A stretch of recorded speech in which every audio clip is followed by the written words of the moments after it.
नमस्कार and hello everyone, welcome to university plus. अगर आप भी Himachal Pradesh NEET UG counselling 2026 में पार्टिसिपेट करने वाले हैं तो आज की ये वीडियो आपके लिए काफी इंपॉर्टेंट होने वाली है। अगर आप भी हिमाचल प्रदेश से एमबीबीएस या बीडीएस में एडमिशन लेना चाहते हैं तो रजिस्ट्रेशन कैसे होगा, चॉइस फिलिंग कैसे करनी है, चॉइस लॉकिंग का क्या सीन है, इन सारी चीजों से रिलेटेड हम डिटेल में आज बात करने वाले हैं। इसके साथ ही अगर आपको कोई भी कंफ्यूजन है और क्या क्या मिस्टेक्स होते हैं, उन सारे कंफ्यूजन और मिस्टेक्स को भी आज हम यहाँ डिस्कस करने वाले हैं। एंड तक इस वीडियो में जरूर बने रहिए। सबसे पहले ये जान लीजिए कि हिमाचल प्रदेश में एमबीबीएस और बीडीएस की जो स्टेट काउंसलिंग है वो काउंसलिंग हमारी एएमआरयू यानी कि Atal medical and research university Himachal Pradesh conduct करवाती है।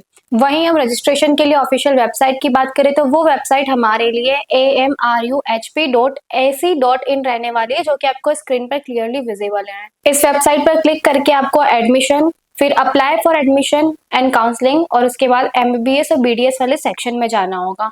अब चलिए हम सारे इंपॉर्टेंट डेट्स को डिटेल में समझ लीजिए। राउंड 1 के लिए ऑनलाइन एप्लीकेशन की जो विंडो है वो हमारे 13 से 17 अगस्त के बीच में रहने वाली है। ये देखिए, इसके साथ ही 18 अगस्त को हमारी प्रोविजनल मेरिट लिस्ट आएगी, 19 अगस्त से फाइनल मेरिट लिस्ट आएगी, फिर 21 से 23 अगस्त तक हमें चॉइस फिलिंग करनी है और 25 अगस्त को हमारी प्रोविजनल मेरिट लिस्ट अलोकेशन होने वाला है। उसके बाद 26 अगस्त को हमारा फाइनल सीट अलोकेशन है। वहीं हमारे अलॉटेड कॉलेज में ज्वाइनिंग की जो डेट्स है वो 28 से 29 अगस्त तक रहने वाली है। इसीलिए आप अगर राउंड 1 में पार्टिसिपेट लेने वाले हैं तो 17 अगस्त से पहले अपना एप्लीकेशन का जो प्रोसेस रहने वाला है उसे कंप्लीट कर लीजिए। चलिए अब एक इंपॉर्टेंट पॉइंट जान लेते हैं कि आपको रजिस्ट्रेशन आखिर करना कैसे है। तो सबसे पहले स्क्रीन पर देखिए जो आपको ऑफिशियल साइट दिख रही है, इसी वेबसाइट के थ्रू आपको रजिस्ट्रेशन करना है। तो इस वेबसाइट पर जाने के बाद में आपको यहाँ पर पहले एडमिशन, उसके बाद apply for admission and counselling, फिर एमबीबीएस या बीडीएस पर क्लिक करना होगा। उसके बाद आपको काउंसलिंग का ऑनलाइन एप्लीकेशन एक पोर्टल खुला मिलेगा। ठीक है, अब स्टेप 1 देखिए रजिस्ट्रेशन का। तो रजिस्ट्रेशन करते समय आपको अपना candidate name, father name, NEET UG का roll number, email ID, mobile number, admission quota और कैटेगरी जैसी सारी डिटेल को यहाँ पर भरना पड़ेगा। एक इंपॉर्टेंट चीज, आपकी जो इतनी भी डिटेल्स है वो नीट यूजी के जो रिकॉर्ड्स है उनसे मैच होनी चाहिए। एक छोटी सी भी स्पेलिंग मिस्टेक भी आपके एडमिशन के प्रोसेस में बीच में आ सकती है, इसीलिए जितनी भी डिटेल्स आप फिल कर रहे हैं वो स्पेलिंग मिस्टेक या कुछ भी ऐसी गलती मत होने दीजिए। अपनी सारी डिटेल्स को रीचेक जरूर कीजिए, उसके बाद भरिए। एएमआरयू ने कैंडिडेट्स को ऑथेंटिकेटेड मोबाइल नंबर और यूनिक ईमेल आईडी यूज करने की सलाह दी है और ईमेल आईडी और हमारा जो मोबाइल नंबर है उनका वेरिफिकेशन ओटीपी के थ्रू होने वाला है। अब हम एप्लीकेशन फीस पेमेंट की बात कर लेते हैं, जो फीस आपको पे करनी रहेगी। तो देखिए उसके लिए हमारी एप्लीकेशन फीस क्या रहने वाली है। जनरल, एनआरआई, ओबीसी और अदर कैटेगरीज के लिए 2500 रुपए अमाउंट रहने वाला है। वहीं एसटी, एससी, ईडब्ल्यूएस के लिए 1500 रुपए अमाउंट रहने वाला है। ठीक है, ये आप क्लियरली देख लीजिए।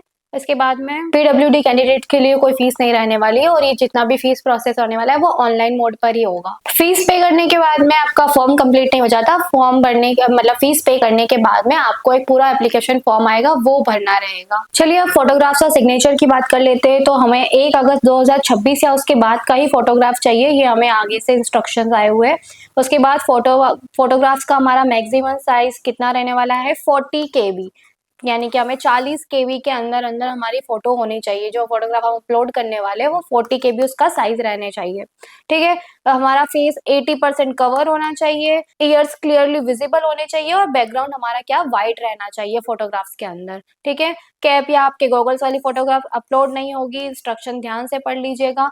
अगर स्पेक्टिकल्स रेगुलरली हम यूज करते हैं तो वो हमें अलाउ कर सकते हैं। सिग्नेचर्स के लिए भी स्पेसिफिक रिक्वायरमेंट दी हुई है। तो सिग्नेचर्स के लिए भी हमें बताया हुआ है कि सिग्नेचर हमारा पहला तो रनिंग हैंड राइटिंग में होना चाहिए, व्हाइट पेपर पर होना चाहिए और ब्लैक इंक से होना चाहिए। कैपिटल लेटर में सिग्नेचर अलाउ नहीं है और उसका साइज भी 20 KB तक ही होना चाहिए, यानी कि 20 KB हमारे सिग्नेचर का जो साइज रहने वाला है वही उतना ही होना चाहिए। अब हम कोटा और कैटेगरी की बात करते हैं। तो अगर आप हिमाचल प्रदेश के स्टेट कोटा के एलिजिबल कैंडिडेट है तो अपना कोटा और कैटेगरी बहुत ही केयरफुली सेलेक्ट करनी है आपको। आप रिजर्व कैटेगरी से बिलोंग करते हैं तो वही कैटेगरी सेलेक्ट करें जिसका आपके पास में वैलिड सर्टिफिकेट हो, क्योंकि अगर आप रिजर्वेशन चाहते हैं तो उसके लिए आपके पास एक वैलिड उसका सर्टिफिकेट होना जरूरी है, क्योंकि एक बार कैटेगरी सेलेक्ट करने के बाद उसे आप चेंज नहीं कर सकते। ये बहुत क्लियरली लिखा हुआ है, तो कैटेगरी बहुत केयरफुली सेलेक्ट करनी है आपको। साथ ही अगर आप हिमाचल प्रदेश के बाहर के स्टूडेंट है, इसका मतलब ये नहीं कि आप काउंसलिंग में पार्टिसिपेट नहीं कर सकते, आप पार्टिसिपेट कर सकते हैं। तो आप हिमाचल प्रदेश के मैनेजमेंट कोटा सीट्स के लिए अप्लाई कर सकते हैं। वही eligible Himachali and non Himachali Indian national दोनों इन मैनेजमेंट कोटा सीट के लिए सेंट्रलाइज काउंसलिंग में अप्लाई कर सकते हैं। इसीलिए अगर आप राजस्थान, हरियाणा, पंजाब, दिल्ली, बिहार या दूसरे किसी स्टेट से है तो एलिजिबिलिटी और एप्लीकेबल कोटा समझकर हिमाचल काउंसलिंग को कंसिडर कर सकते हैं। वही हमारा अगला पॉइंट स्टेट कोटा कैंडिडेट से रिलेटेड है। उन्हें ऑनलाइन एप्लीकेशन में मैनेजमेंट कोटा कैटेगरी भी फिल करनी है, लेकिन मैनेजमेंट कोटा सीट तभी कंसिडर होगी जब कैंडिडेट उस पर कोटा के लिए कॉलेज चॉइस में भी भरता है, यानी अपने चॉइस प्रेफरेंस में भी आपने वो कॉलेज भरा होगा तभी आपको वहाँ पे सीट अलॉट होगी। ठीक है, इसीलिए चॉइस फिलिंग करते समय कोटा को इग्नोर नहीं करना है। वही हमारा अगला स्टेप फाइनल सबमिट से, यानी कि फॉर्म भरने के बाद आपको फाइनल सबमिट पर क्लिक भी करना है, सिर्फ फॉर्म भर कर नहीं छोड़ना है, उसके बाद आपको फाइनल सबमिट पर क्लिक भी करना है। ठीक है, इसके बाद आपको एप्लीकेशन फॉर्म की पीडीएफ और कंफर्मेशन कॉपी डाउनलोड करके रखनी है। एएमआरयू की ऑफिशियल प्रोस्पेक्टस के अनुसार fees payment alone is not considered submission. अगर कंफर्मेशन कॉपी जनरेट नहीं हुई है तो एप्लीकेशन सक्सेसफुली सबमिट नहीं माना जाएगा और कैंडिडेट मेरिट लिस्ट में कंसीडर भी नहीं किया जाएगा। ये उसके बाद आपका फॉर्म कंप्लीट होने के बाद में मेरिट लिस्ट जारी की जाएगी स्टेट के थ्रू, और स्टेट हमारे मेरिट लिस्ट 18 अगस्त को प्रोविजनल मेरिट लिस्ट जारी करने वाला है। वही फाइनल मेरिट लिस्ट हमें 19 अगस्त को मिल जाएगी। अगला पॉइंट हमारा चॉइस फिलिंग से रिलेटेड है। हमें हमारा कोर्स, कॉलेज, कोटा इन सबको ध्यान करते हुए एक चॉइस फिल करनी है, यानी कि चॉइस फिलिंग करते हुए हमें हमारी सारी प्रेफरेंस को ध्यान में रखना है। चॉइस फिलिंग की डेट की बात करें तो वो 21 अगस्त से 23 अगस्त तक चलने वाली है। हमें कोर्स, कोटा और कॉलेज सबको सेलेक्ट करके प्रेफरेंस को अरेंज करना है। उसके बाद सीट अलॉटमेंट हमारा मेरिट कम चॉइस बेसिस पर ही होने वाला है, यानी कि नीट, मेरिट रैंक और आपके द्वारा भरी गई सारी प्रेफरेंस दोनों ही हमारे लिए बहुत इंपॉर्टेंट रहने वाली, दोनों के अकॉर्डिंग ही हमें सीट अलॉटमेंट होने वाला है। चॉइस फिलिंग में बहुत सी मिस्टेक होती है, या तो कुछ स्टूडेंट 2-4 कॉलेज को ही प्रेफरेंस देकर छोड़ देते हैं, या कुछ स्टूडेंट 100-200 कॉलेज भरने लग जाते हैं।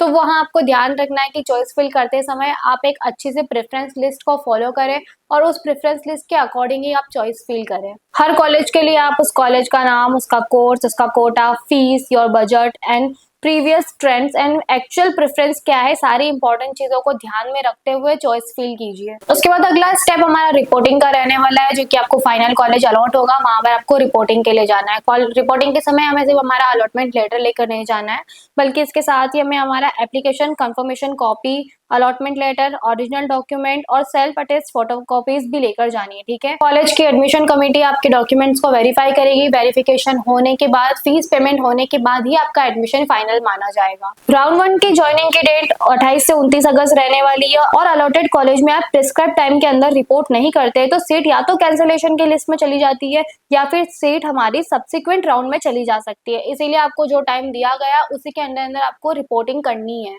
कुछ कॉमन कंफ्यूजन और क्वेश्चन हमारे कैंडिडेट्स के रहे जो हमारे पास आए, तो हम उसको भी डिस्कस कर लेते हैं। सबसे पहला क्वेश्चन ही यहाँ लिखा है कि क्या other state student Himachal counselling में पार्टिसिपेट कर सकते हैं? तो हाँ, बिल्कुल कर सकते हैं, लेकिन आपको कोटा समझना जरूरी है। दूसरा क्वेश्चन है, क्या कैटेगरी बाद में चेंज हो सकती है? नहीं, वो हमारे पहले ही बता चुके हो कि वो कैटेगरी बाद में आपकी चेंज नहीं हो सकती, इसीलिए कैटेगरी भरते समय आपको बहुत केयरफुली उसे भरना है, क्योंकि बाद में उसे चेंज करने के आपके पास कोई चांस नहीं रहेगा। अगला हमारा क्वेश्चन है, क्या चॉइस फिलिंग सिर्फ एक राउंड में करनी है? तो नहीं, स्टूडेंट्स हमारी चॉइस फिलिंग दूसरे राउंड में भी करनी है, हर राउंड की चॉइस फिलिंग, क्योंकि सेकंड राउंड में क्या होता है, कुछ स्टूडेंट अपग्रेड कर जाते हैं, कुछ स्टूडेंट उनको सीट अलॉट हो जाती है, तो चॉइस फिल करते समय हमें सेकंड राउंड में फिर से न्यू फ्रेश चॉइस फिल करनी होती है। अगला हमारा क्वेश्चन है, क्या सीट नहीं मिलती है तो काउंसलिंग खत्म हो जाती है? बिल्कुल नहीं होती है, इसके बाद में सब्सिक्वेंट राउंड होते हैं और अवेलेबल वैकेंसीज के अनुसार आगे हमारी काउंसलिंग चलती रहती है।